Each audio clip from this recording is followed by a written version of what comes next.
नमस्कार। बड़ी खबर पर बड़ी और सार्थक बहस के साथ हम लेकर हाजिर है 5 की पंचायत। मैं हूं आपके साथ रीमा पराशर।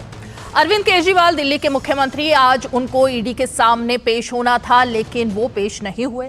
उन्होंने ईडी का जो समन आया हुआ था उसके जवाब में एक चिट्ठी लिखकर भेजी, उसका जवाब दिया और उन्होंने पूछा कि आखिर मुझे किस हैसियत से ईडी ने बुलाया है। क्या उन्होंने दिल्ली के मुख्यमंत्री की हैसियत से बुलाया है, या फिर कि आम आदमी पार्टी के संयोजक की हैसियत से बुलाया है, या फिर कि शराब घोटाले में कौन सा ऐसा रोल मेरा रहा जिसका खुलासा ईडी करने वाली है, उस हैसियत से बुलाया। जाने से इनकार कर दिया और यह भी कहा कि ये पूरी तरह से बीजेपी के इशारे पर ईडी काम कर रही है, इसलिए वो नहीं जाएंगे। ये कहते हुए वो दिल्ली से सीधे रवाना हो गए मध्य प्रदेश के लिए, बनारस वाराणसी की तरफ से, और वहां पर चुनावी रैली के लिए उन्होंने अपना पूरा मोर्चा संभाल लिया। दूसरी तरफ दिल्ली में उन्होंने जो उनके मंत्री हैं और कई नेता हैं उनको प्रेस कॉन्फ्रेंस करने के लिए छोड़ा और सभी ने एक एक करके आरोप लगाया कि किस तरह से दिल्ली में सरकार को धराशाही करने के लिए, अरविंद केजरीवाल को गिरफ्तार करने के लिए ही ईडी बुला रही है। जवाब में जाहिर तौर पर बीजेपी ने यह सवाल पूछा कि कैसे पहले से पहले पता चल जाता है आम आदमी पार्टी के नेताओं को कि कब कौन गिरफ्तार होने वाला है, ईडी की जाल में कैसे फंसा जा रहा है। ये तमाम सवाल जो हैं आरोप प्रत्यारोप के तौर पर सामने दिखाई दिए। इन सबके बीच सवाल ये खड़ा हुआ कि आखिर ये जो किंग पिन है शराब घोटाले का, ये आखिर है कौन। जरा इसका जवाब जानने की कोशिश करेंगे, क्योंकि जिस गठबंधन की तरफ अरविंद केजरीवाल अब जा रहे हैं यानी इंडी गठबंधन, उस गठबंधन की तरफ से भी खुलकर आज अरविंद केजरीवाल के पक्ष में अगर कोई आई तो वो उद्धव ठाकरे की शिवसेना थी, जो कि कुछ हद तक अरविंद केजरीवाल का बचाव करती हुई दिखाई दी। लेकिन ना ही कांग्रेस के नेता सामने आए, ना ही कोई और पार्टी खुलकर दिखाई दी। तो इसके पीछे क्या रणनीति है, इस पर भी जरा जानने की कोशिश करेंगे। बेहद ही खास मेहमान हमारे साथ जुड़ेंगे, लेकिन सबसे पहले उन बयानों और आरोपों पर नजर डालते हैं जो इस खबर पर आज सुबह से चर्चा में रहे।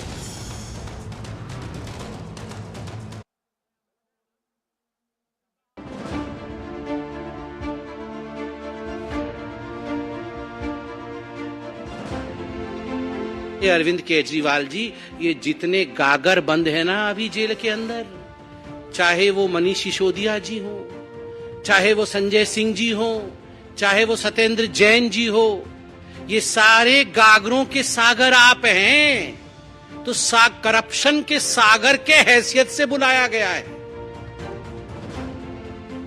अब भाजपा ये भी तय करेगी नोटिस का जवाब कौन देगा, कैसा जवाब देगा।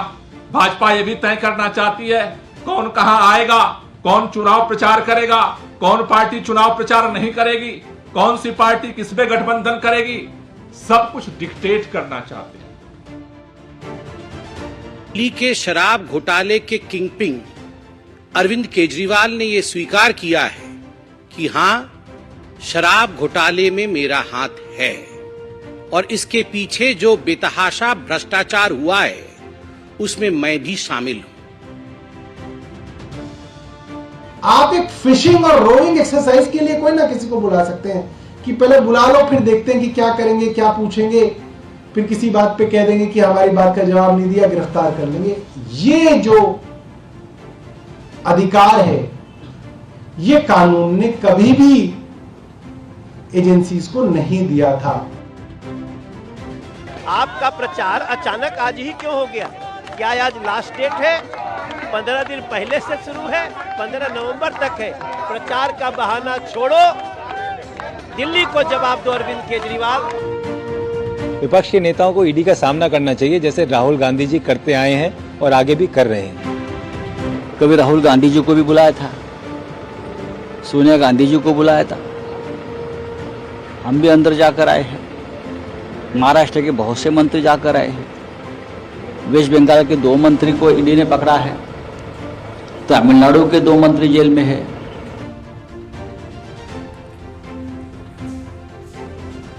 चलिए, ये तो वो बयान रहे जो आज जब से ईडी की तरफ से अरविंद केजरीवाल को न्योता दिया, बुलावा दिया, उसके बाद से जो राजनीति गरमाई उसके जवाब में आए। लेकिन एक बार जरा कुछ वो बयान जब अरविंद केजरीवाल को लोग जानते नहीं थे और उसके बाद वो रामलीला मैदान से लेकर जंतर मंतर तक धरने पर बैठते थे। उसके बाद उन्होंने आम आदमी पार्टी का गठन किया और तब भी उन्होंने दिल्ली की जनता से वोट मांगने से पहले और वोट मांगते हुए कुछ वादे किए थे, उनके कुछ इरादे भी थे।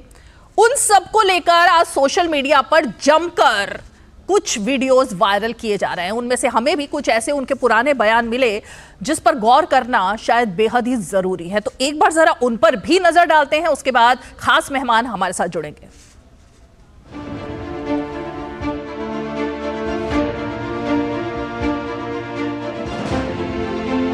कल को अगर मनीष सिसोदिया चोरी करेंगे तो मनीष सिसोदिया केजरीवाल का कुछ नहीं लगता, उसको जेल जाना पड़ेगा।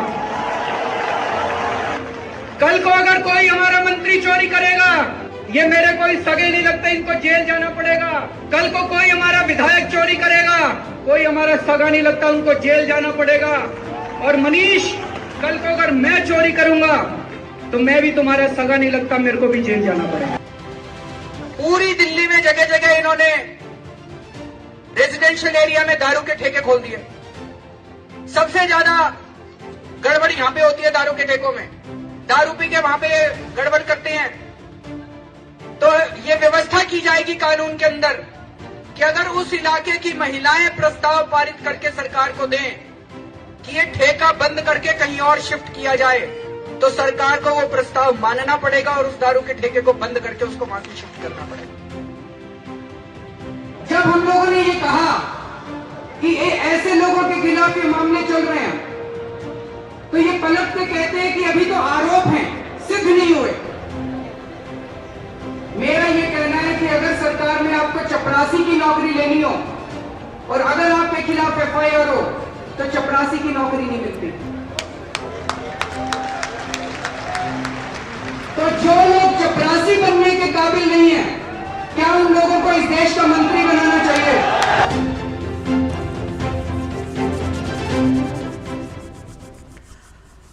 तो ये वो कुछ बयान थे जिसमें अरविंद केजरीवाल मुख्यमंत्री बनने से पहले, आम आदमी पार्टी के संयोजक बनने से पहले पानी पी पी कर हर पार्टी को इसी तरीके से आरोपित करते थे।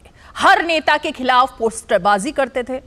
जो लंबी फहरिस्त थी वो तो कांग्रेस के नेताओं की थी, क्योंकि उस वक्त केंद्र में कांग्रेस की सरकार थी यूपीए की, और उनके तमाम नेता, चाहे वो पी चिदम्बरम हो, प्रणब मुखर्जी जो कि अब नहीं है वो रहे हो, या तमाम नेता जो कांग्रेस पार्टी के हैं, कमलनाथ से लेकर तमाम लोग, उन सब के फोटो लगा लगा कर पानी पी पी कर उन सबको कोसते थे और ये बताते थे कि किस तरह सब लोग भ्रष्टाचारी हैं। और सिर्फ वही नहीं, इस वक्त जब वो तमिलनाडु जाते हैं या फिर कि साउथ के दक्षिण भारत के राज्यों में जाते हैं, उन सब नेताओं को भी नहीं छोड़ा था अरविंद केजरीवाल ने। उन सब के भी पोस्टर लगाए गए थे। और अब वो पोस्टर कहां हैं, वो नाम कहां है, बयान बदल चुके हैं, राजनीति बदल चुकी है, रूपरेखा बदल चुकी है। तो अब कहीं ना कहीं हम ये कह सकते हैं कि अरविंद केजरीवाल जो बदले बदले से अरविंद केजरीवाल हैं, शायद वो पुराने दिन ऑपोजिशन को भी याद आ रहे हैं। और इसीलिए जब आज अरविंद केजरीवाल खुद खड़े हुए थे इस बात को लेकर, इसके विरोध में, तो बहुत सारे दल उनके साथ फिलहाल खड़े हुए नजर नहीं आए। गुपचुप तरीके से सबने साथ देने की कोशिश की, लेकिन ताल ठोक कर अरविंद केजरीवाल के पक्ष में आखिर ये पार्टियां क्यों नहीं आ रही हैं, राहुल गांधी क्यों नहीं आ रहे हैं, सोनिया गांधी क्यों नहीं आ रही हैं, इन सबका जरा जवाब तलाशने की कोशिश करेंगे। बेहद ही खास मेहमान हमारे साथ अब जुड़ चुके हैं। मैं परिचय करा देती हूँ अपने खास मेहमानों का। हमारे साथ स्टूडियो में मौजूद है बीजेपी की तरफ से पक्ष रखने के लिए आरपी सिंह जी, हमारे साथ समाजवादी पार्टी का पक्ष रखने के लिए उनके वरिष्ठ प्रवक्ता डॉक्टर अनुराग भदौरिया बहुत दिनों बाद हमारे शो में जुड़ रहे हैं, हमारे साथ डॉक्टर प्रोफेसर नवीन कुमार जी जुड़ रहे हैं जो कि एनसीपी अजीत पवार गुट के प्रवक्ता हैं, हमारे साथ संजीव कौशिक जी स्टूडियो में मौजूद है जो कि आम आदमी पार्टी के समर्थक हैं, और उनसे भी जानने की कोशिश करेंगे। सैयद जवाद राजनीतिक विश्लेषक और समर्थक माने जाते हैं कांग्रेस पार्टी के, उनसे जानने की कोशिश करेंगे। लेकिन आज क्योंकि बहुत दिनों के बाद डॉक्टर अनुराग भदौरिया हमारे शो में आए हैं, मैं शुरुआत डॉक्टर अनुराग भदौरिया आज आप ही से करना चाहूंगी। ये जो पानी पी पी कर अरविंद केजरीवाल जंतर मंतर से, रामलीला मैदान से जब सबको गरियाते थे, हर किसी का बड़ा बड़ा पोस्टर लगाते थे, तो उसमें आपकी पार्टी के भी कुछ नेताओं के पोस्टर वो लगाते थे।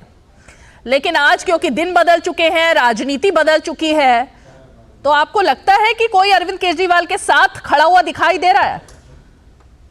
देखिए, एक बात तो आपको माननी पड़ेगी कि जैसे जैसे चुनाव नजदीक आ रहा है, 2024 का चुनाव नजदीक आ रहा है, वैसे ही वैसे एजेंसियां क्यों एक्टिव हो रही हैं? भाई, ये कार्रवाई तो बहुत पहले, अगर आपको लगता था किसी ने कहीं चोरी की है तो कार्रवाई बहुत पहले कर दे रही थी। अभी कभी राजस्थान में जाती है एजेंसी, कभी जहां भारतीय जनता पार्टी की सरकार नहीं है उन प्रदेशों में जाएगी, जैसे छत्तीसगढ़ में जाएगी,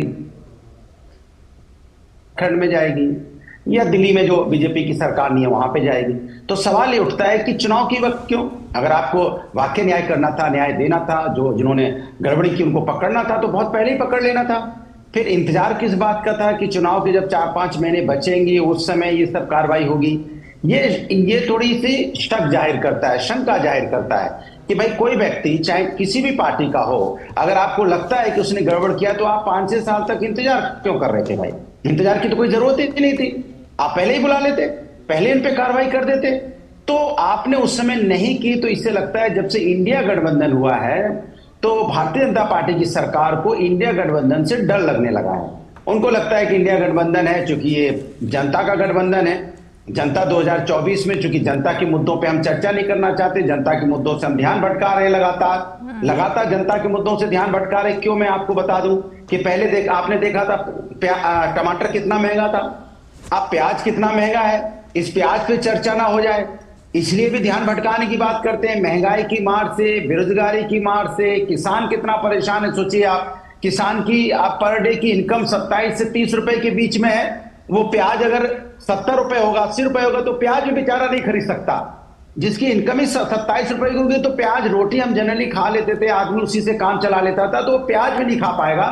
आप सोचो उसकी हालत क्या होगी, इस पे जनता का ध्यान ना चला जाए। अच्छा, आप खरीद पा रहे हैं प्याज? घर में लोग बीमार हैं, आप खरीद पा रहे हैं प्याज? पे चर्चा ना हो जाए। आप तो लेकर आए साथ में, आप खरीद पा रहे हैं, आप अफोर्ड कर सकते हैं? अरे मैं एक ही प्याज लेके आया हूं जिससे जनता को बताऊं, आपको बताएं कि कितना महंगा है, इसको कितना संभाल के रखना पड़ता है। लेकिन इसके बारे में अभी देखिए बीजेपी के प्रवक्ता हंसी उड़ाएंगे, क्योंकि उनको जनता की समस्या हंसी नजर आती है।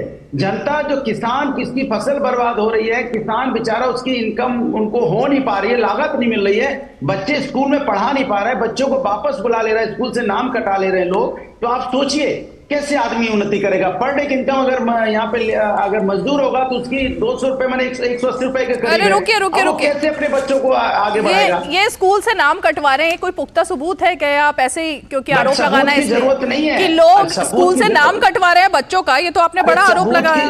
तो ये बात कहां से आती है? सुन तो लीजिए, जो गरीब लोग हैं जिनके पास रोजगार नहीं है, वो फीस नहीं दे पाएंगे तो क्या करेंगे? वो जब फीस नहीं दे पाएंगे तो क्या कर लेंगे बताइए आप? ठीक है, आप सोचिए इतनी महंगाई में फीस नहीं दे पा रहे होंगे, तो ये तो आप इसके सबूत की जरूरत नहीं है। आप जाइए गांव में लोगों से मिलिए, उनकी परेशानी सुनिए तो सही। हर चीज में डाटा नहीं होना चाहिए, हर चीज में सबूत की जरूरत नहीं है।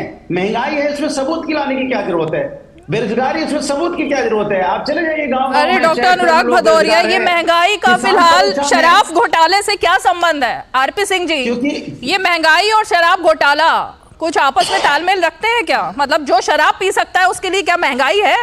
नहीं, जिसको वन के साथ वन फ्री मिले उसको तो और लाभ था।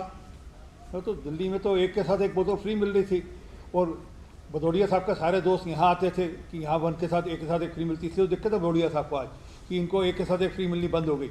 तो इनको नहीं, मतलब इनके साथियों को एक के साथ, मुझे नहीं पता, पीते नहीं है तो एक के साथ। मैं नहीं पीता हूं प्रभु। तो सर मैंने तो कहा सर, मैंने तो कहा सर, मैंने तो कहा आपके साथियों के लिए कहा, मैंने तो आपका नाम नहीं लिया, मैं तो कहा आप नहीं पीते सर, आप मेरी श्रेणी के हैं इसलिए। सिंह जी, मैं लौट कर आ रही हूँ, ये बहुत दिलचस्प दोनों के बीच में बात चल रही है, मैं लौट कर आ रही हूँ। हमें जरा 1 मिनट विज्ञान भवन चलना होगा, उसके बाद में 2 मिनट का ब्रेक, उसके बाद मैं लौट कर आती हूँ। शर्ट के रंग में बड़े कसकर पहनते हैं, क्या है?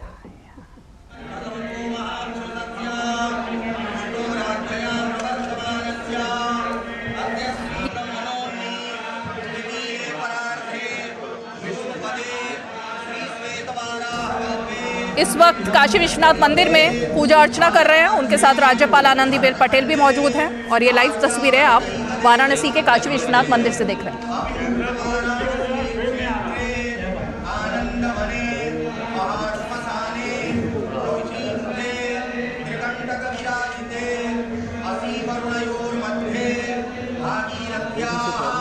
पश्चिम दिग्भागे विद्रवशके औंधावतारे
घातक ज्ञात ज्ञात दुरित भयद्वारा धर्मार्थ काम मोक्ष पुरुषार्थ चतुष्टय सिद्ध्यर्थम श्री विश्वेश्वर सांब सदाशिव प्रीत्यर्थम यथाविधि पूजन पूर्वक रुद्र पाठाख्य कर्म करिष्ये तत्रादौ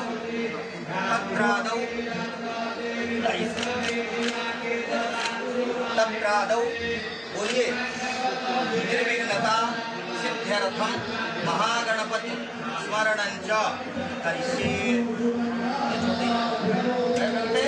मंत्री जी को यहाँ बैठाओ, वहाँ किनारे बैठे हैं, आप आइए इधर आइए, थोड़ा पीछे रखो। गणेश जी को प्रणाम करिए सर ऊपर, वो दीवार में बने हैं लंबोदरम वरदं तनवेदनं पीताम्बरं त्रिनयनं परमं पवित्रं मुक्तदिवाकरनिकोटकान्तिकल्पं विघ्नेश्वरं सकलविघ्नहरं नमामि कुम्भरितवेदज्ञानन्दवेद विभवसवेदं परमादिमाया सम्मोहितसे विघ्नवसमेत सम्मय कृष्णनाथमुदे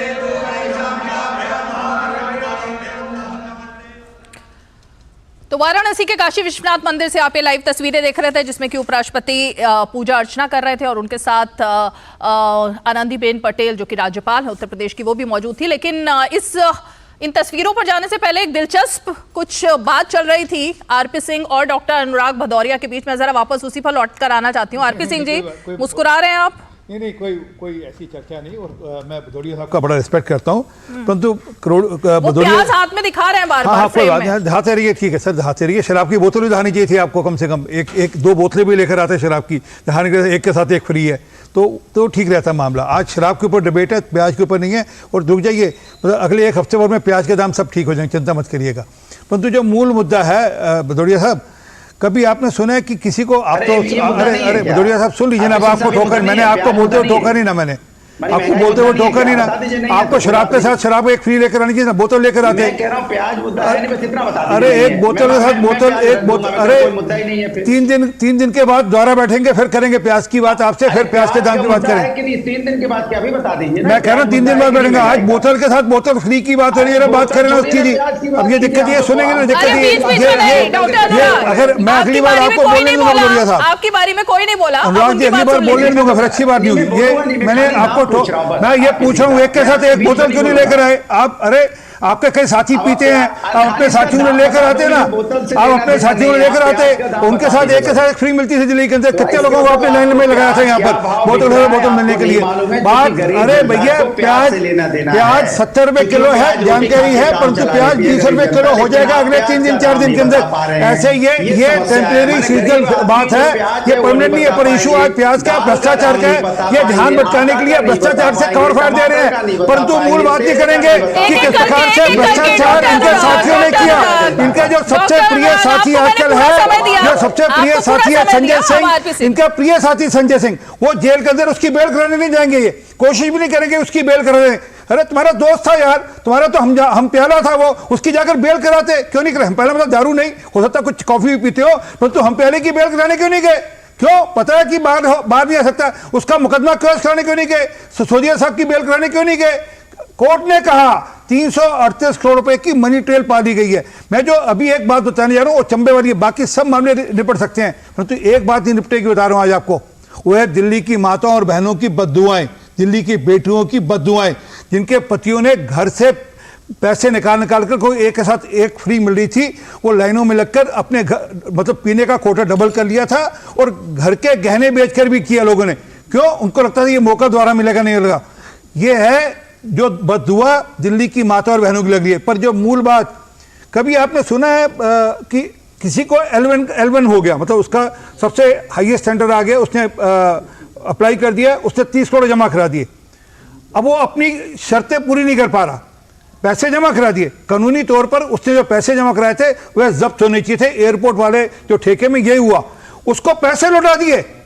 सिसोदिया साहब ने कहा नहीं चिंता मत करो भाई। चलिए, सिसोदिया जी की तो जांच चल ही रही है ना। सुनिए मैं केजरीवाल साहब भी आ रहा हूं। ये टेक्निकलिटीज है, टेक्निकलिटी नहीं, ये इसलिए कह रहा हूं, मतलब ऐसे कई सारे मामले हैं, और वो कोई एक मामला भी केजरीवाल साहब की मर्जी के बिना नहीं हुआ। ठीक है, अफसोस है कि केजरीवाल साहब खुद जज बन गए हैं। जिस प्रकार से केजरीवाल कहते हैं कि नहीं सब बेकार है, सब झूठ है, सबके सब हम ईमानदार हैं, हम कट्टर ईमानदार हैं, बाकी सब बेईमान है, एक रुक जाइएगा।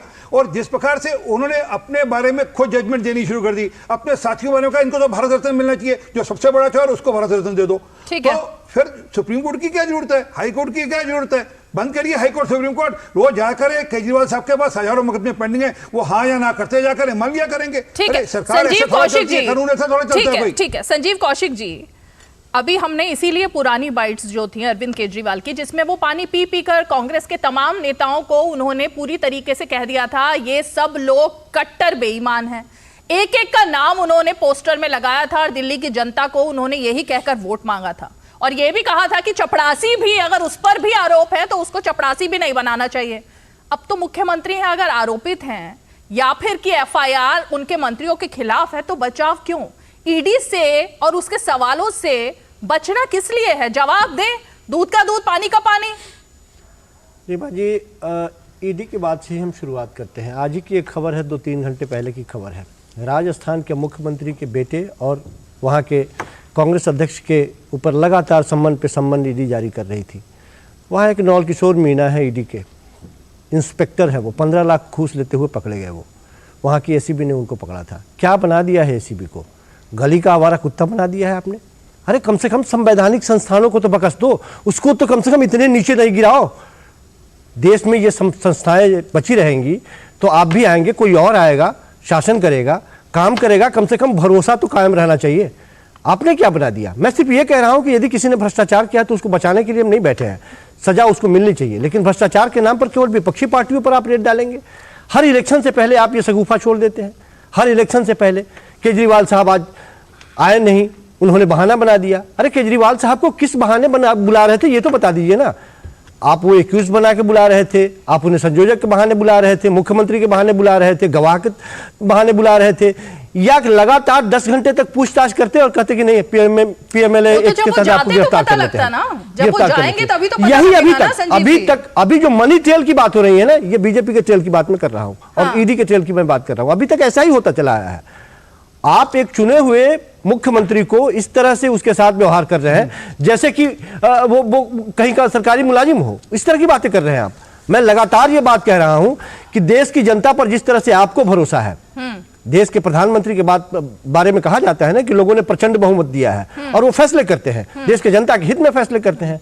उसी तरह से जब आप ये बात कहते हैं तो आप मानिए कि दिल्ली की जनता ने और लगातार एक ऐसी पार्टी जो 10 सालों में जिसका उदय हुआ है, वो लगातार वो काम कर रही है और उससे आप इतने भयभीत हो गए। इस तरीके से सेम लैंग्वेज है इस वक्त जो आप स्टूडियो में बोल रहे हैं, जो जंतर मंतर से अरविंद केजरीवाल प्रणब मुखर्जी के लिए, पी चिदम्बरम के लिए, मनमोहन सिंह के लिए और तमाम देश के नेताओं के लिए, अखिलेश यादव के लिए बोला करते थे। उनको भी तो चुन करके ही जनता ने भेजा था ना। उनके बारे में यही सेम बातें जो आप यहां पर बोल रहे हैं अरविंद केजरीवाल के लिए, उनके बारे में पानी पी पी कर बोलते थे वो। सही है जवाब जी, जवाब दीजिए। मैं एक छोटी सी बात जोड़ दो अगर आप किया गया। बिल्कुल। आपने 5 विधायक कांग्रेस के पंजाब में अरेस्ट किए हैं, 4 पूर्व मंत्री, उप मुख्यमंत्री आज भी जेल है, विजिलेंस डिपार्टमेंट ने अरेस्ट किया। वो वेंडेटा है, वो क्या है? वो आपसे पूछा था कि आप मुझे पूर्व उप मुख्यमंत्री के नाते से बुला रहे हो, एमएलए के नाते से बना रहे हो या ओपी सोनी के नाते से बुला रहे हो? ठीक है, इस पर सही है जवाब, अरेस्ट कर लिए गए। वो जवाब दे रहे हैं। रीमा जी देखिए क्या है, अभी अनुराग भदौरिया साहब ने प्याज स्टूडियो में दिखाई, लेकिन आंसू जो है वो 5 राज्यों में भारतीय जनता पार्टी की निकल रहा है, ये मेरी समझ से बाहर है। लेकिन अनुराग ने थोड़ा छिलका उतार करके प्याज को दिखाना चाहिए था। देखिए रीमा जी, पहले चुनाव के दौर से पहले आपको याद होगा एक वक्त था कि सीडी आती, आजकल जो है नया दौर है, तो जितनी विपक्षी पार्टी के लोग हैं उनके घर पे ईडी जाती। तो ईडी जो है उन लोगों के घर पे नहीं जाती या उन लोगों का नहीं जाती है जो भारतीय जनता पार्टी के साथ या तो विलय कर लेते हैं या भारतीय जनता पार्टी के साथ जो है कुछ ना कुछ उनका गठबंधन हो जाता है। पी सिंह आपको याद होगा महाराष्ट्र के अंदर यही भारतीय जनता पार्टी के लोग कर रहे थे। लेकिन पता नहीं साहब क्या गजब बात है, माननीय प्रधानमंत्री जी भी 70,000 करोड़ घोटाले की बात कर रहे थे और अजीत पवार साहब की 1400 करोड़ की प्रॉपर्टी जो है वो ईडी ने जैसी अटैच करी, रातों रात सरकार बदल जाती है साहब। ये कौन सा जादू मंत्र है या कौन सा मतलब झोले में से कौन सा ऐसा तंत्र मंत्र निकालते हैं कि तमाम विपक्षी पार्टियों के ऊपर जैसे ही आप कुछ फूंक करके मारते हैं फौरन आप जो है बिल्कुल पाक साफ हो जाते हैं। कौन सा भारतीय जनता पार्टी के पास मंत्र? आप देखिए हेमंत बिश्व शर्मा को भूल जाते हैं, उनको तो इन्होंने चीफ मिनिस्टर तक बना दिया, लेकिन उनके ऊपर कितने गंभीर आरोप थे। आज तक ना ईडी जाती है, ना सीबीआई जाती, ना इनकम टैक्स जाती। भाई साहब, अडानी साहब, ओ हो 20,000 करोड़ की बात कही गई थी, सबने पूरा विपक्ष जेपीसी की मांग कर रहे। आज तक मुझे बता दीजिए ईडी, सीबीआई, इनकम टैक्स कभी अडानी साहब के दरवाजे पे जाके कुंडी नहीं तो कम से कम चटखनी खटखटा देता कि भाई साहब कुछ आरोप लग रहे हैं, चीजें लग रही। ये तो इंडिपेंडेंट बॉडीज है ना, इनके ऊपर सरकार का कोई दबाव नहीं होता है ना, ठीक है, तो है ना। लेकिन साहब ऐसा कौन सा मंत्र फूंक करके मार देते हैं, ऐसी कौन सी तंत्र मंत्र की विद्या को जानते हैं भारतीय जनता पार्टी को कि भाई साहब एक भी विपक्षी पार्टी का। और इस बात से आप आरपी सिंह सर, आप शीर्ष नेतृत्व को बता दीजिएगा, इंडिया का अलायंस बहुत मजबूत है। जितना आप इंडिया अलायंस के ऊपर दबाव डालेंगे उतना ही मजबूती बढ़ेगी विपक्षी पार्टियों के ऊपर। अच्छा लग रहा है जवाद जी, ये आपको और अनुराग भदौरिया जी को सुन करके मुझे कि वो जो पोस्टरबाजी होती थी जंतर मंतर से, आपके ही नेताओं के बारे में जिस तरीके के बयानबाजी होती थी, उनको लेकर के जिस तरह के शब्दों का अरविंद केजरीवाल राजनीति में आने से पहले इस्तेमाल करते थे और राजनीति में आने के बाद शीला दीक्षित से लेकर तमाम लोगों के बारे में बोलते थे, उस पर चुप्पी है। इससे क्या सीख मिलती है? देखिए, इससे सीख हमें ये मिलती है कि बहुत बड़े बड़े जुमले नहीं फेंकना चाहिए। 2014 में 15-15 लाख रुपए भी आ रहे थे, ठीक है, करप्शन की भी बात करी जा रही है। मतलब अरविंद केजरीवाल के वो सब गुनाह माफ है ना, हो जाना चाहिए थी। अरविंद केजरीवाल के गुनाह माफ कर चुकी है सारी विपक्षी पार्टियां, जिनके बारे में बोला जाता था, जिनके बारे में छवि खराब की जाती थी।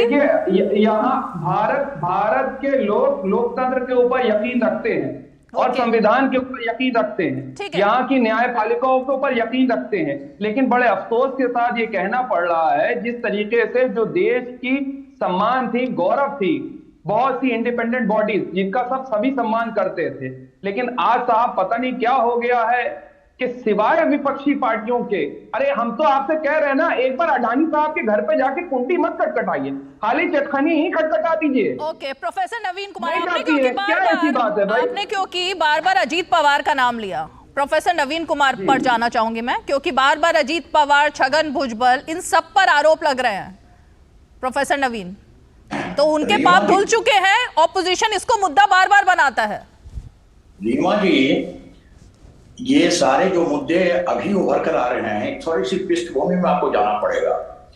भारत के स्वतंत्र भारत में मैं कह रहा हूं कि दो ऐसे आंदोलन चले थे, एक जेपी आंदोलन, दूसरा अन्ना हजारे साहब का आंदोलन। दोनों आंदोलन परिवारवाद, भ्रष्टाचार और तानाशाही के खिलाफ था।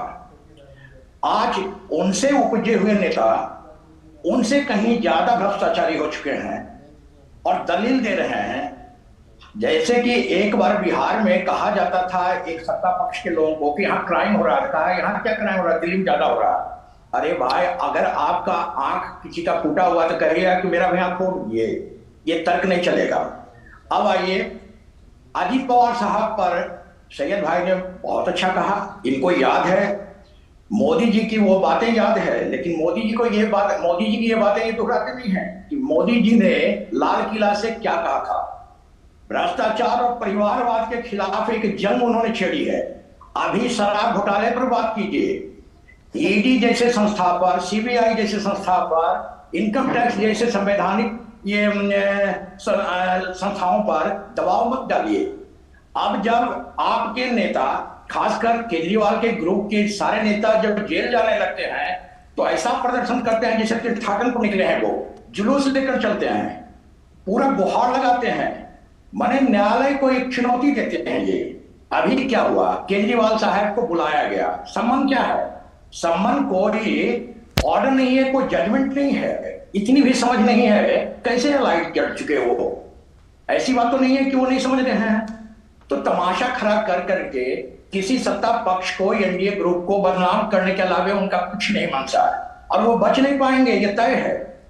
उनके सारे सिपाहदार अंदर जा चुके हैं और बारी बारी से वो अब समझ रहे हैं कि मेरी पारी खत्म हो चुकी है, अब जो एक बचे हुए हैं जो किंग पिन है उनको अंदर आना बाकी है। ठीक है, अब ये ढाल मत बनाइए अजीत पवार साहब का।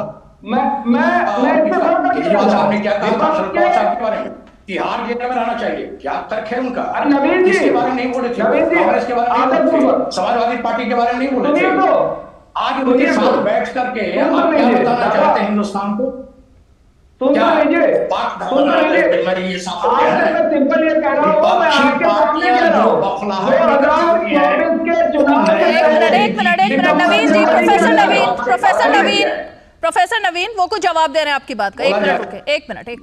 मैं तो आपकी बात को और भी आगे बढ़ा दे रहा हूँ। विपक्ष के बहुत से नेता और बहुत से मुख्यमंत्री, उप मुख्यमंत्री दिसंबर के बाद जनवरी के अंदर हो सकता जो है चुनाव और जेल से लड़े, कोई आपत्ति वाली बात नहीं, कोई आपत्ति। लेकिन आपको बता दूं साहब, मध्य प्रदेश, छत्तीसगढ़, राजस्थान और 2 राज्य के अगले चुनाव के अंदर भारतीय जनता पार्टी की जो करारी हार होने वाली है, शिकस्त आने वाली है, वो करप्शन के बिहार में ही होगी। क्योंकि जिस तरीके से व्यापक घोटाले के ऊपर माननीय प्रधानमंत्री जी से 2 अल्फाज नहीं निकलते हैं, भारतीय जनता पार्टी के प्रवक्ता यहाँ पर बैठे हुए पूछ लीजिए व्यापक घोटाला क्या है, अरे चली जाती है नहीं है, अरे पानी का घोटाला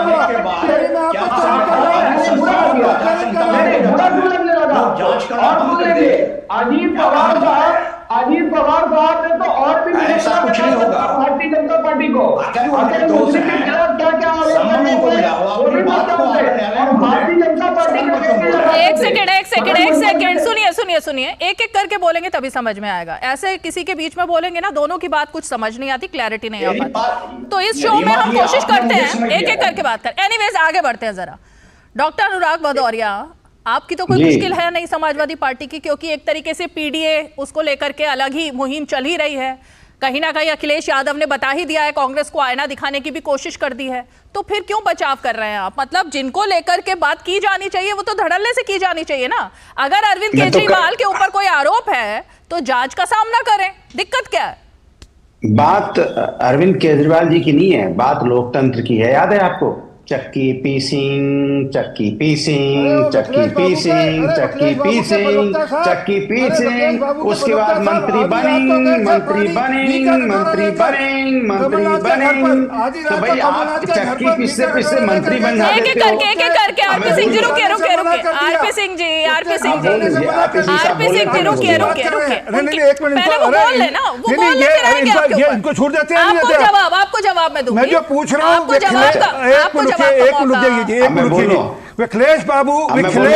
विखिलेश बाबू के प्रवक्ता जी भीख का कटोरा लेकर गए थे कांग्रेस के दरबार में कमलनाथ जी के घर पर। अरे कमलनाथ बाबू हमको भीख दे दीजिए 5 सीट की 6 सीट की, उन्होंने कटोरे में थूक दिया आपके, और आपको कहा कौन अखिलेश जाइए ना, भागिए यहाँ से। ठीक है, ध्यान आता है आप किसकी बात कर रहे हैं? ठीक है, जवाब सुनते हैं आरपी सिंह जी, अपनी बारी में बोलिए। देखिए आरपी सिंह साहब को याद दिला रहा हूँ, चक्की पीसिंग, चक्की पीसिंग मेरा चैलेंज लो। अच्छा चलिए, मेरा चैलेंज लो, देश के अंदर सबसे बढ़िया वकील हायर करो, देश के अंदर सबसे बढ़िया वकील हायर करो, उसकी फीस मैं दूंगा। अगर मुकदमा जीत गए तो फीस मेरी सारी, अगर हार गए तो दुगने देना। चुप हो जाओ। विखिलेश बाबू से लेकर देना दुगने। अच्छा हो गए, अब मैं बोलूं? नहीं, अरे आपकी तो कमलनाथ जैसे ने उतार दी। RP Singh ji please RP Singh ji अपनी बारी में बोलेंगे तब समझ में आएगा, उनको बोलने दीजिए, फिर आपके पास आएंगे। 1 मिनट। वो डिस्टर्ब हो गए। मैं कह रहा हूँ डिस्टर्ब नहीं हुआ, मैं तो आपको आपकी औकात बता रहा हूँ। ठीक है, आपकी औकात कांग्रेस ने बता दी आपको इस बार। आरपी सिंह जी ओके, आपने अपना पॉइंट रख लिया, अब उनको बोलने दीजिए प्लीज, एक करके बात करेंगे। देखिए हम हिंदुस्तानी हैं और हमारी भाषा शैली ऐसी नहीं हो सकती कि हमारी औकात में आप मेरे सम्मानित हैं, हम आपको नहीं औकात की बात करेंगे। मुझे बोलने दीजिए। चिरकुट क्या होता है? आपके नेता ने कहा कांग्रेसी चिरकुट है। बस हो गया क्या होता है? जरा चिरकुट किसको कहते हैं? मैं बोल लूं आपकी भाषा में चिरकुट किसको कहते हैं? बताकर अच्छा हो गया, अब मैं बोल लूं। नहीं चिरकुट बताइए ना, चिरकुट किसको कहते हैं? अब हो गया ना, नहीं होनी क्या बता कर ना, चिरकुट किसको कहते हैं? चिरकुट किसको कहते बीमा हैं? जी परेशान है, क्या करें? उनको पता है कि इनके पास मैं पूछूंगा तो आरपी जवाब सिंह जी नहीं आपने होगा। पॉइंट रख दिया, अब उनको जवाब नहीं, सुन जवाब लीजिए। देना। इस तरह पूरा 1 घंटा एक ही बात पर नहीं चल सकता ना, उनकी बात भी तो सुन अरे वो अपनी लीजिए। जगह तो उनकी बात सुनिए ना। अरे तो भाई उनकी बात सुनिए, उनका जवाब तो सुनिए, अब तब मैं आपके पास आऊंगी ना। फिर एक बार उनका जवाब सुनिए आप। देखिए रीमा जी, चक्की पीसिंग, चक्की पीसिंग, चक्की पीसिंग, चक्की पीसिंग। क्या बच्चों की तरह देखो मैं जैसे बच्चों की तरह मत करिए ना, बच्चों की तरह मत करिए प्लीज। आप लोग सीनियर लोग हैं, बच्चों की तरह नहीं, बच्चों की तरह नहीं प्लीज। एक एक बारी में बात करते हैं। आरपी सिंह जी प्लीज, आप इतने सीनियर में वक्त है, ऐसे मत करिए। नहीं मत करिए ना, ये अच्छा नहीं लगता। सब अपनी अपनी बारी में बोलेंगे तो दर्शकों को भी अच्छा लगता है, बात भी आ पाती है। उन पर लागू करेंगे आप? हाँ बिल्कुल, सब अपनी अपनी बारी में ये उन पर लागू बोलेंगे, करेंगे? बिल्कुल सब पर लागू होगा, नहीं, सब पर लागू उनको रोका होगा। ना, जब मैं बोला तो ठोकते जा रहे थे बीच में बार-बार। नहीं, कोई नहीं ठोकेगा किसी को, कोई बीच में नहीं आएगा। प्लीज अनुराग जी, आप भी बीच में नहीं बोलेंगे और आरपी सिंह भी। बोलिए अनुराग जी। देखिए रीमा जी, आपको याद होगा, बच्चों को छूट है आज। अब बोलने नहीं देंगे। देखो रीमा जी, आपको याद होगा एक शब्द, चक्की पीसिंग, चक्की पीसिंग, चक्की पीसिंग, चक्की पीसिंग। उसका मतलब था बाद में मंत्री बनेंगे, बाद में मंत्री बनेंगे, बाद में मंत्री बनेंगे, पार्टी तोड़ेंगे, मंत्री बनेंगे। अब बताओ ये किसने कहा था? ये हमने तो नहीं कहा था। अब बताएंगे बीजेपी प्रवक्ता किसको चक्की पिसवा रहे थे, फिर किसको मंत्री बना रहे थे? तो ये तो भारतीय जनता पार्टी का भ्रष्टाचार का जिसपे आरोप लगा रही थी भारतीय जनता पार्टी, न जाने कितने हजार करोड़ों का आरोप लगा रही थी। बाद में उन लोगों को कैबिनेट मंत्री पता नहीं क्या क्या बना दिया गया।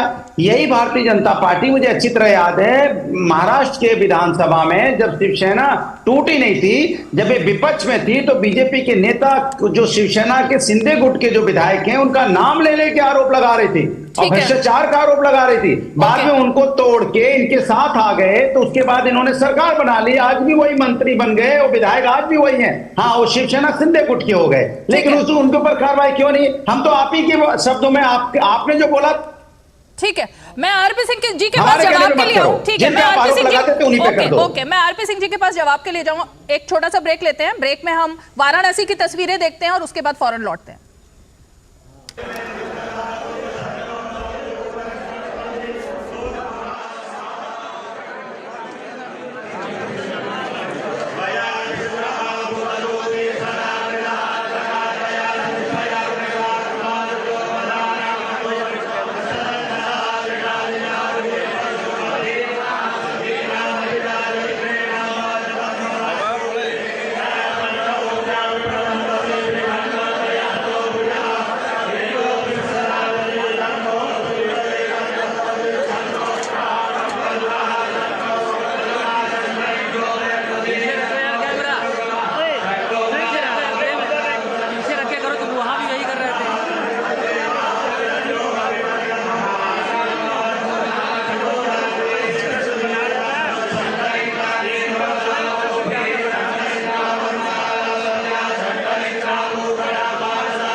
चलिए, ब्रेक के बाद हम फिर वापस लौटते हैं और ये वाराणसी की तस्वीरें आप देख रहे थे, लेकिन अनुराग भदौरिया ने कुछ गंभीर आरोप लगाए। मैं जरा आरपी सिंह जी से कहूंगी क्योंकि वो उनका जवाब दें, क्योंकि वो पहले की बीजेपी के। ये क्या है? ये मुलायम सिंह जी का बयान है कि कांग्रेस ने उनकी बाजू मोड़ी, उनसे समर्थन लेने के लिए सीबीआई का इस्तेमाल कर। ये मुलायम सिंह जी का बयान है, उनका समर्थन लेने के लिए। तो सर पन्ने मत खुलवाओ, बहुत पन्ने खुलेंगे दिक्कत होगी। जो मूल बात है, अगर अजीत पवार जी के खिलाफ आपका एक भी तथ्य है, मैं उस वकील की जो दुनिया का सबसे अच्छा वकील है वो हायर करो, भदौड़िया साहब, उसकी फीस मैं दूंगा, आपको एक पैसा नहीं खर्चना। अगर हम मुकदमा हार गए तो दुगने पैसे लूंगा, ये तय है आज, पक्की बात मेरी रही, पहली बात। दूसरी बात, अरे ये तो बताओ कि वो जो 2 मंत्री जेल में हैं, एक सांसद जेल में है, 6 बार एप्लीकेशन लगा दी सुप्रीम कोर्ट में कि बेल हो जाए, 6 बार की 6 बार सुप्रीम कोर्ट ने रिजेक्ट कर दी। और आखिरी बार तो ये भी कह दिया कि 338 करोड़ का जो मनी ट्रेल उन्होंने दिखाया है, जो उन्होंने पेश किया है, उसको भी हम उस पर कॉग्निजेंस लेते हैं, उसको भी हम मान्यता देते हैं। ये कोर्ट के, सुप्रीम कोर्ट के बयान है। और फिर ये भी कहा कोर्ट ने कि अगर आप मानते हो कि आम आदमी पार्टी ने उस पैसे का उपयोग या दुरुपयोग किया है तो उसके ऊपर भी कार्रवाई होनी चाहिए। और वो वकीलों को कहा, ईडी के वकीलों को कहा कि आप इनके ऊपर मुकदमा क्यों दर्ज करें। ये हमने नहीं कहा, कोर्ट ने कहा। अब सुनिए कैसे पैसा गड़बड़ा होता है और कैसे यूज होता है। इनके एक विधायक थे गुजरात के अंदर, राजेंद्र सोलंकी, चुनाव लड़ते विधायक का, वो पकड़े गए पैसे के साथ, उनका एक सहायक पकड़ा गया पैसे के साथ। जब उससे पूछा गया कि ये पैसा किसका है, कैसा है, ये तो आपका ड्राइवर है, बोला ड्राइवर नहीं है, ये दिल्ली से भेजा गया है, ये दिल्ली से पार्टी ने भेजा है, ये सिर्फ मेरा कंड्यूट है जो पैसा, ये रिकॉर्ड पे मुकदमा दर्ज है, गूगल सर्च के लिए मिल जाएगा आपको। और मुकदमा चल रहा है, इनकम टैक्स का मुकदमा चल रहा है, उस पर भी कार्रवाई होगी। परंतु वो पैसा पकड़ा गया तो पैसा सिर्फ इसलिए नहीं इस्तेमाल हुआ कि अपनी निजी खर्चे के लिए, पैसा पार्टी के विस्तार के लिए।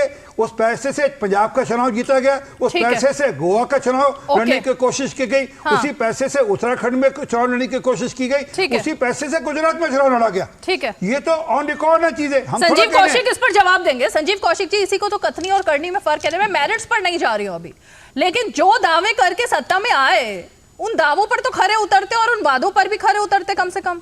देखिए रीमा जी, सचमुच में देश बदल रहा है। प्रोफेसर साहब अभी परिभाषा बताने का प्रयास कर रहे थे। साहब, जिन लोगों के ऊपर आरोप लगाए गए और जिन लोगों ने अपनी रीढ़ की हड्डियां तोड़ दी और चरणों में जाके लेट गए, वो मंत्री पद पा गए और कुछ तो मुख्यमंत्री तक बन गए। अरविंद केजरीवाल ने भी कांग्रेस पर आरोप लगाए थे। अरविंद केजरीवाल आज की डेट में, अब देख लीजिए सैयद जवाद किस तरह से रीढ़ की हड्डियां मजबूत थी, वो तन के खड़े रहे, वो जेल तक गए लेकिन झुके नहीं। झुकने वाले लोग नहीं है जिनको झुकाने का प्रयास किया जा रहा है। उन लोगों से कभी तुलना मत कीजिए जो लोग जाके दंडवत हो गए और जाकर के सब कुछ पा लिया और बरी हो गए वहां से। देश के प्रधानमंत्री का स्टेटमेंट यहां कोट किया जा रहा है, उनको कोई अहमियत नहीं दी जा रही है। नहीं, ऐसे ही बोल गए, वो भांग खा के बोल दिए थे। ऐसे ही क्या बोल दिए थे जिसके बारे में? भाषा संयम रखिए, माफ कीजिएगा, माफ कीजिएगा, माफ कीजिएगा, हमसे गलती हो गई। वो सरकारी उत्तेजना में वो सरकारी मुलाजिम है, उत्तेजना में छाती बोलने नहीं देंगे थे। अरे माफ कीजिए, उत्तेजना में बोल गए, लेकिन बात सच है, बात सच है या नहीं है ये बताइए हमें। देश की जनता तो पूछेगी ना। दिक्कत हो रही है, आप अपने सहूलियत के हिसाब से भ्रष्टाचार को परिभाषित नहीं कर सकते हैं। वो जो सिद्धांत बने हैं किससे अपने सहूलियत के जैसे भ्रष्टाचार को परिभाषित नहीं कर सकते हैं। आपको जो सूट करता है वो भ्रष्टाचार नहीं है, जो सूट नहीं करता है वो भ्ष्टाचार। यही से जेल में डाल दो। देश की जनता देख नहीं रही है क्या? देश की जनता ये देख नहीं रही है क्या? संजीव कौशिक जी, एक सेकंड, प्रोफेसर नवीन आ रही हूँ। संजीव कौशिक जी, जो आरोप आप लगा रहे हैं, आप सुन रहे हैं, आप खुद ही क्या बोल रहे हैं? ये एकदम वही बातें हैं जो अरविंद केजरीवाल हर किसी के बारे में बोलते थे, हर किसी के बारे में। आप नाम लीजिए उस नेता का, देश के, है कि भारतीय जनता पार्टी को यही बात बोलते थे। इसका मतलब ये है कि भारतीय जनता पार्टी को इजाजत दे दी जाए। अच्छा, एक तथ्य बताते हैं, सोनिया गांधी, शरद पवार, 20 सेकंड का समय दीजिएगा, एक तथ्य बताते हैं। आप लोग चाहते हैं कि हिंदुस्तान में एक दलीय प्रणाली विकसित हो। किसका नाम ले लिया? आप चाहते हैं हिंदुस्तान में एक दलीय प्रणाली विकसित हो, देश की सारी विपक्षी पार्टियां खत्म हो जाए और बीजेपी केवल शासन करे। आप चीन इसीलिए जाते हैं ना, चीन इसीलिए आप जाते हैं। आपके राष्ट्रीय अध्यक्ष दोनों कांग्रेस के विधायक आपने सरकार बनाई। आरपी सिंह जी, आपके बारे में कोई नहीं बोला।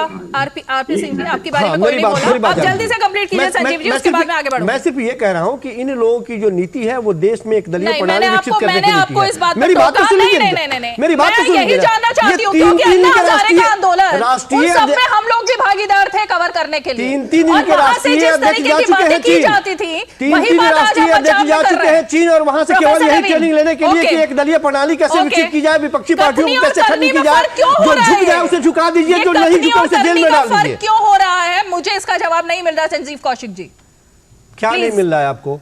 ये जो पानी बोल रहे वो सही है, ये जो बोल रहे वो सही है, ये जो बोल रहे वो सही है, मान लिया जाए, ये आरोप लगा दिए तो दोषी सिद्ध कर दी जाए। इन्होंने कहा कि 338 करोड़ कहां मिल गया? 338 करोड़ संजीव कौशिक जी, संजीव कौशिक जी, अभी आपने शो शुरू होते वक्त अरविंद केजरीवाल का पुराना बयान सुना, उसमें उन्होंने यही जो मैं नाम ले रही हूँ ना, सबके पी चिदम्बरम, प्रणब मुखर्जी, मनमोहन सिंह, तमाम लोगों के बारे में, हर पार्टी के नेताओं के बारे में ये कहा कि ये नेता कहते हैं हम पर तो सिर्फ आरोप है। तो इस वजह से बीजेपी को छूट मिल जाती है कि इन सारे नेताओं को जेल में बंद कर दिया जाए किसी बहाने। बताइए ये बात क्यों करते थे? इस बात से इनको छूट मिलती है क्या? अरविंद केजरीवाल ये दावे क्यों करते थे? यदि वो कहते थे तो इस बात से इनको छूट मिल जाती है। सही जवाब। राजनीति के लिए क्या वो आरोप भूल गए अब आप? क्या राजनीति के लिए और गठबंधन को दुरुस्त करने के लिए राहुल गांधी भूल गए हैं जो उन पर आरोप लगाते थे अरविंद केजरीवाल उस वक्त? रीमा जी, आपको याद होगा माननीय प्रधानमंत्री जी ये भी कहते थे न खाऊंगा और न खाने दूं, लेकिन अब तो मुझे लग रहा है कि खा भी रहे हैं और खाने दे भी रहे। ये आपको इस आरोप में क्या सच्चाई है ये मुझे बताइए। मैं आपके कह रहा हूं, आपने कहा खा भी रहे हैं, ये आरोप कहां से आया? मैं बता दे रहा हूं, अभी थोड़ा सा खबर कर लीजिए, बता दे रहा हूं। सीएजी की अभी रिसेंटली एक रिपोर्ट आई थी जिसपे से 7 घोटालों की बात गई थी। भारतमाला आपको पता होगा एक घोटाले की बात जो है सीजीए ने करी थी। उसके बाद आपको बता दूं द्वारका रैपिड ट्रांजैक्शन परियोजना, टोल बूथ, आयुष्मान भारत, अयोध्या विकास परियोजना, ग्रामीण विकास से जुड़ी हुई परियोजनाओं और काफी जो है इन चीजों का जिक्र करा गया था। लेकिन आप बताइए जिन लोगों ने, जिन अधिकारियों ने ये रिपोर्ट जारी करी थी, आपने उनको जो है कहां भेज दिया? उसके बारे में क्या चर्चा होनी चाहिए नहीं होना चाहिए? बड़ा जिसका डंका पीटा जाता था, चीजें हो जाती थी। आप बताइए उन सीएजी के अधिकारियों को आपने कहां ट्रांसफर करके भेजा?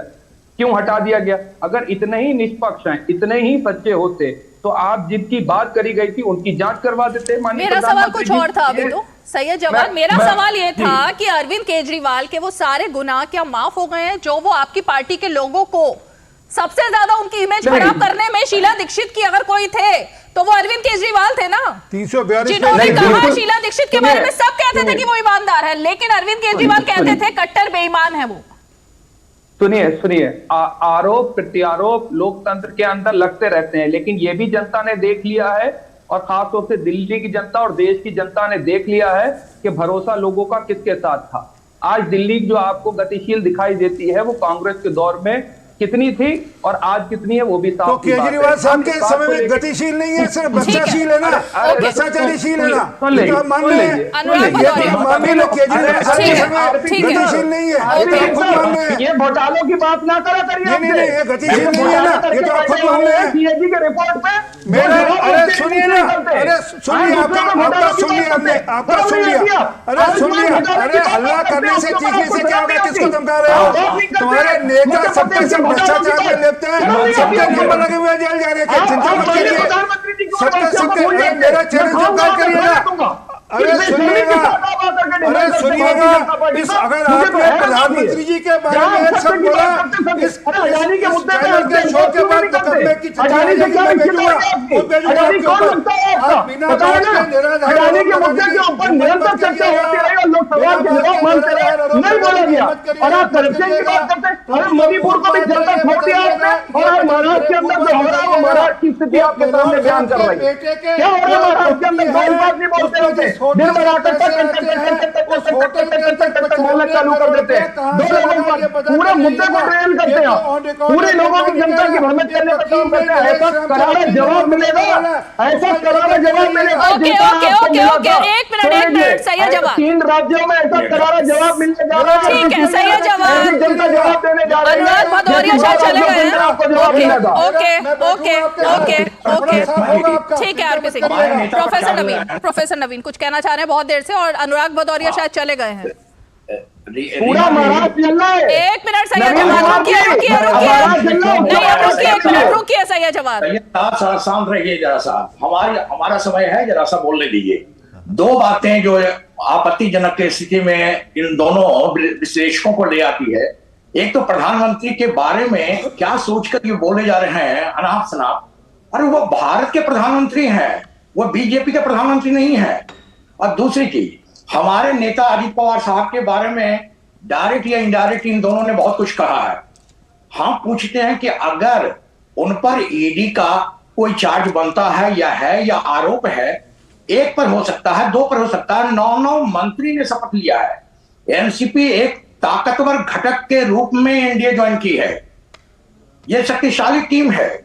आप विपक्ष इसलिए बौखलाया हुआ है कि अजित पवार जैसे ताकतवर नेता और एनसीपी जैसे ताकतवर टीम उनको छोड़ करके सत्ता पक्ष के साथ चली आई है। इसके अलावा कोई नहीं बनी है।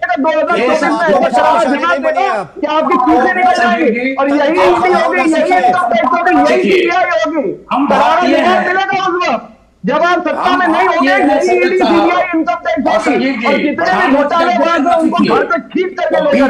है जवाब। क्या धमकी क्या दे रहे हैं? सही है जवाब। सही है जवाब। आपने एजेंसियों को क्या समझा हुआ है? आप क्या धमकी दे रहे हैं कि सत्ता में आते ही फिर देखिएगा आपका क्या करेंगे? ये क्या धमकी है? ये क्या धमकी है? नहीं, ये गलत बात है।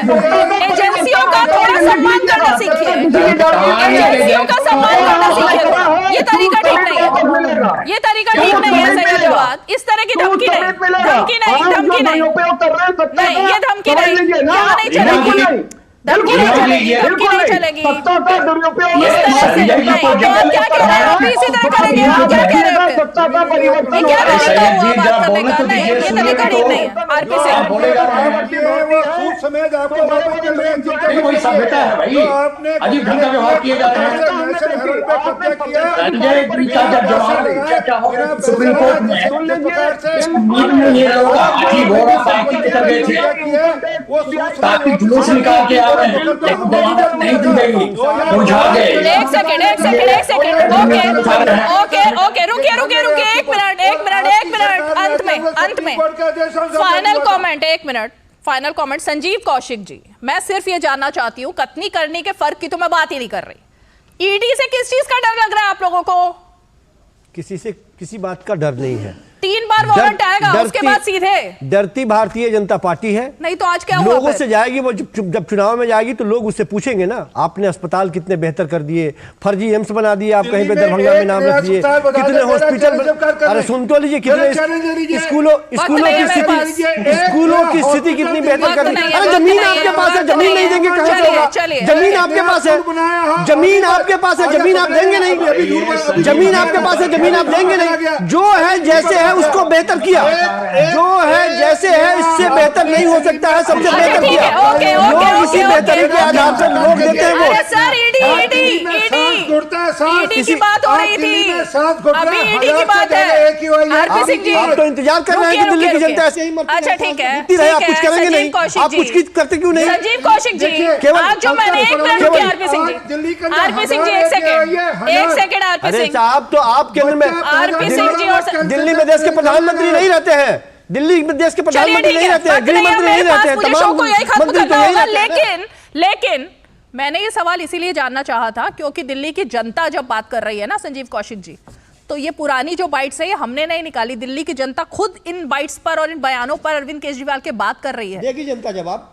हाँ तो जनता को ही जवाब देना होगा ना, तो फिर ईडी के पास जाने में दिक्कत क्या थी? यही तो सवाल जनता भी पूछ रही है। चलिए बहुत बहुत शुक्रिया, आप सभी खास मेहमान आज 5 की पंचायत में हमारे साथ जुड़े, और इसीलिए जो प्रोसीजर है वो भी बता दें कि 3 बार ईडी जो है वो सम्मन करेगा। 3 बार के बाद भी अगर अरविंद केजरीवाल नहीं जाते हैं तो फिर ईडी गैर जमानती वारंट कोर्ट में लेकर जा सकता है और कोर्ट की तरफ से कहने के बाद फिर गिरफ्तारी भी हो सकती है। लेकिन इस सब ड्रामे से पहले अब ईडी की तरफ से क्या जवाब दिया जाएगा या अगला सम्मन दिया जाएगा, इस पूरे मामले के तार कहां से कहां तक निकलकर सामने आएंगे, इसका सभी को इंतजार है। फिलहाल आज 5 की पंचायत में इतना ही, कल फिर होगी मुलाकात, तब तक के लिए हमें दीजिए इजाजत, नमस्कार।